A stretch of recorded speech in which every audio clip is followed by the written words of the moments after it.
This is not the NFL. This is the NFL.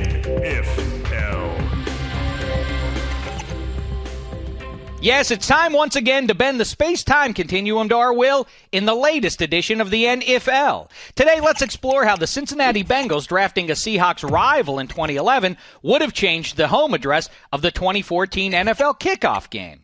We now know in the second round of the 2011 draft, then Bengals offensive coordinator Jay Gruden talked owner Mike Brown out of going with his preferred choice, a lanky tattoo enthusiast with 2 fast feet and 1 big right arm, a University of Nevada kid named Colin Kaepernick, in favor of using the 35th overall pick on TCU's Andy Dalton, who Gruden felt was a better fit in his system.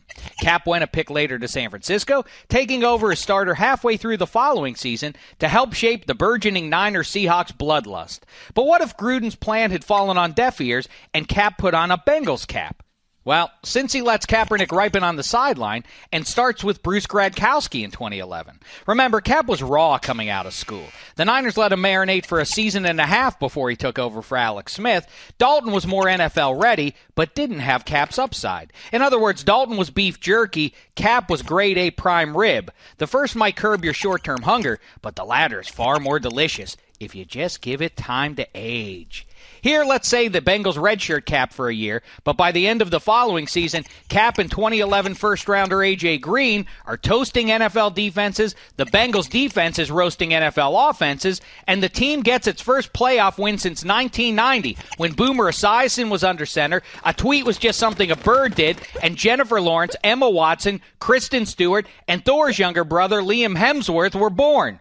Boy, what a magical year.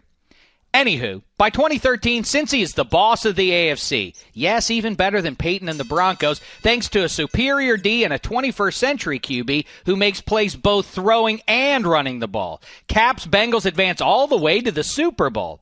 Over on the NFC side, the Niners remain a contender thanks to their great depth on both sides of the ball and the steady hand of Alex Smith. San Francisco goes deep in the 2012 playoffs, but with an offense that's the football equivalent of Jim Harbaugh's pleated khakis, which is to say, plain and out of style, they lose to the Falcons in the title game. In the 2013 wild card round, they're dispatched in frozen Lambeau against the king of the North, Aaron Rodgers, who with his green and gold army then head northwest to Rose for a divisional round battle in Seattle.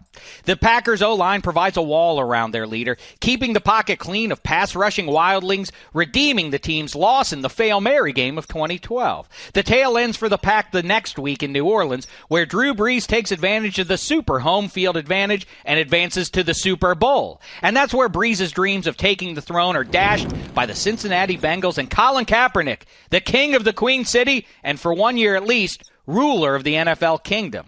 To the victors go the spoils, so the Bengals host the 2014 kickoff game against Andy Reid's Kansas City Chiefs and their QB, Redhead Andy Dalton.